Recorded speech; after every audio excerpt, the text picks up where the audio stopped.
I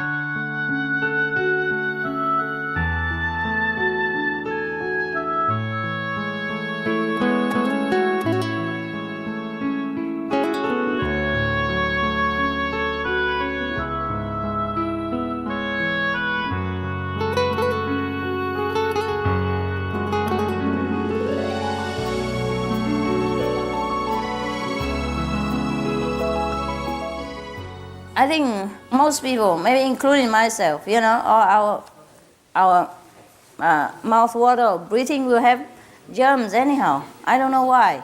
That's what they reported, no? The scientists, they have researched and they found that people's mouth water have a lot of bacteria. So when people kiss each other, they exchange a lot of bacteria. And it's a very generous amount. But even then, I'm very afraid to give you the food that's left over for me. So whatever's left over, I just throw it away. Because in case I'm sick and I give it to you, I don't know. So mostly I just throw the leftover food away. Yeah. But according to that research, I don't have that many bacteria. So in case if you happen to pick any of my leftover, don't worry about it. Yeah. Really. I just know that by accident. I didn't really have a blood test just to know that I don't have bacteria in my body. It just happened that I was very sick at that time. It was not very seriously sick. It was just an allergy, that makes you grow red pimples on your body and it's itching. So I didn't want to go everywhere and look like a monkey, Huh? So even though it was not very, very serious, but it wasn't very good looking.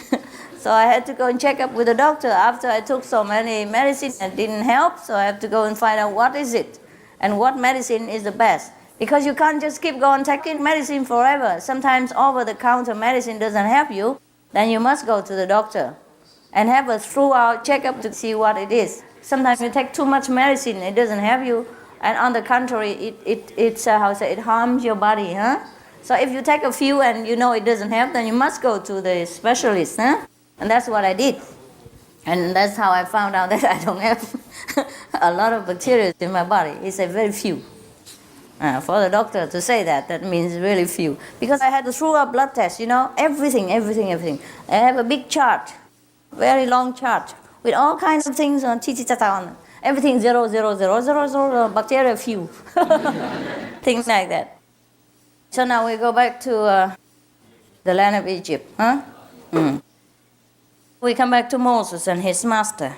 So because Moses saw the baby drowning, and the master coolly stood by and didn't do anything, even though Moses begged him for magical power and things like that. But the master did not help. But because he promised his master to keep silent, so he had to keep silent. But then he was very troubled and criticizing the master in his heart all the time.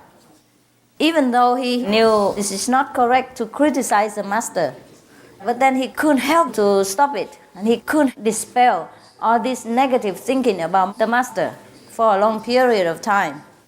And then during the course of their wandering, around the country. Sometimes, perhaps they go around to see other disciples, things like that. Before, they didn't have cars like today, so probably they had to go on foot. Or sometimes they have to go on horse carts and things like that if they have money. Perhaps the two didn't have that much, so they were wandering around on foot. One day they came to the seashore, and then they both saw a boat sinking with the whole crew members. So Moses' big mouth couldn't help but open again. So he said, "Look, master, the whole boat is sinking. Did you see that? And the whole crew members are sinking. Can you do something about it?" Again. So the master said, "Shh, keep silent." That's all he said.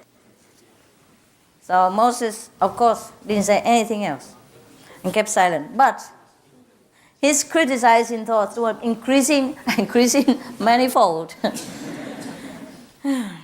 Very troubled was his heart. Very, very heavy and troubled.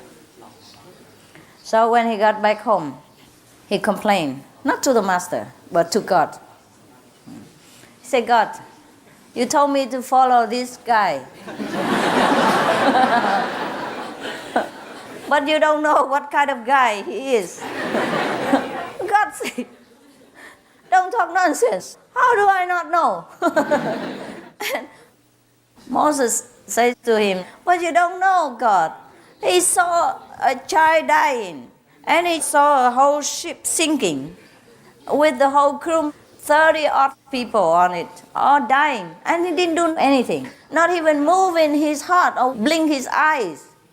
That's the kind of person that guy was. And you told me to follow him. So God said to him, it's you who doesn't know. The child who was drowning was the person who was meant to bring a very great war between two nations, in which many hundreds of thousands of people would have died and millions wounded. So it was good that the disaster befell him and that he drowned, saved a lot of people's lives. And as for that sinking ship, that was the ship of the pirates. And the pirates supposed to go and make a very big plunder near the seashore port, very near where the ship sank. So it was good that the ship sank and all the pirates died. So to save the people of that town, not to be robbed and not to be killed and raped and all kind of bad things done to them by these pirates. So now you know, all the innocent people have been saved by the incidents of a baby drowning and a sinking pirate ship. So now you must know. So, of course, Moses kept his mouth shut, finally, and his inside mouth shut. That is important. Not that because outside he doesn't speak, that inside he's quiet, as you have seen before. So you see, Moses was supposed to be a future master, of some kind at least, And then, during the disciple apprenticeship, he has been such a difficult and ignorant student. Can you imagine how much harder it is for any master to teach ordinary mankind with lesser intelligence and lesser wisdom and lesser merit? Because to be a master, he must be a very great man, a lot of merit, and a lot of wisdom already, very high level person. And now to teach such a high level person, the master must go through a lot of hardship like this. You just think Moses obeyed him and kept silent, that's good enough? No, it's not. It's not what he does outside. It's what's inside that will project sometimes harmful energy and sometimes very discomforting energy to the master. But even though the master kept silent and bear it all, doesn't mean that it doesn't hurt. It might not hurt the body of the master, but it might hurt the mentality or the energy field of the master. Not the wisdom of the master, and not the compassion and the love, and not the real person of the master, but it hurts his mental ability, maybe. Maybe it hurts even his body. If something is too great a burden for a mental ability to bear, then it will come down and affect the body as well, after all. So the mental and physical both will be affected if the energy is so strong and so negative. And mostly, when a disciple is so close, such as Moses, to his master, then this energy will affect him very, very, very strongly and very directly, and is very unbearable. But the master, of course, will keep silent and don't talk about it. And since there is no evidence anyhow, because Moses kept silent, nobody will know that he is attacking the master with his mental projection, which is just as hard-hitting as any physical beating outside. Believe me. That's how all the black magicians can kill people from far away, by just projecting their mental negativity and killing order to that person from far away. They concentrate their mind and then they just kill anybody from very far away. That can be done. Still can be done nowadays, even in Taiwan. Or sometimes when you love each other, you even far away from each other, but you know, you can feel each person's loving vibration sending back and forth. Yeah, so that's a mental projection is very strong and important. As much as the physical, we cannot say that Moses didn't do anything to the master. He did. So sometimes we accuse the people who killed Lord Jesus on the cross, and who abuse his physical body. But we have forgotten many more who abuse him mentally, which is just as much painful, or sometimes it's even more painful. Is that not so? Yes. Now, do you see that? It's very difficult to follow a master, Yeah.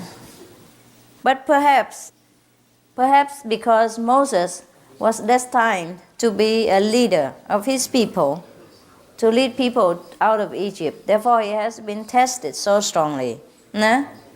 If he was an ordinary disciple, they would probably not seen such a scene like this, where the master has to stand by helplessly and seeing a baby drowning, things like that. Probably you have been tested more severely. Have you? No, I have never intentionally tested you. Maybe God did. Or whatever you think that I test you, it's just you testing yourself. I'm just living a very natural life.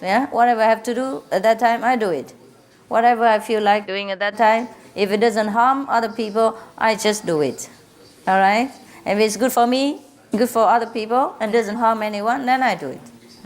So there's no testing for you at all. Not for me. If there's any test, it's from you and or from God. And that story is not very funny, Was it funny? Nah. Nah. Okay, I find another funny story for you. Yeah, some people think if I grow my hair and then they say, oh, master, test me. What for do I test him? If I want to grow my hair, I grow it. If I want to shave it, I shave it. What it has got to do with him? Right? But I think it's a big test. Yes. For them to accept me with long hair or short hair or no hair. That's their nonsense problem. And sometimes I wear beautiful clothes and they say, oh, master, test me again. What for shall I test him with such beautiful things? If my master would test me with things like that, I would feel very good. Oh, do test more. Make me see more beautiful clothes.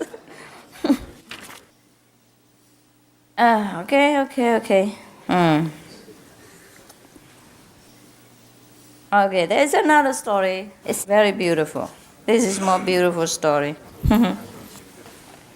There was a young man in training to become a priest or monk. You know, priest. Christian, they call him a priest. Buddhist, they call him a monk.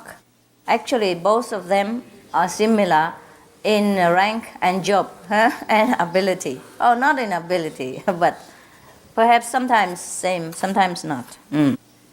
But both priests and monks must work very hard. Must learn the doctrine of Christianity or Buddhism. Must dedicate all his or her life to the service of mankind in whatever way God arranged for him, and not think of his own personal problem or property or family or friends. He must be for everybody.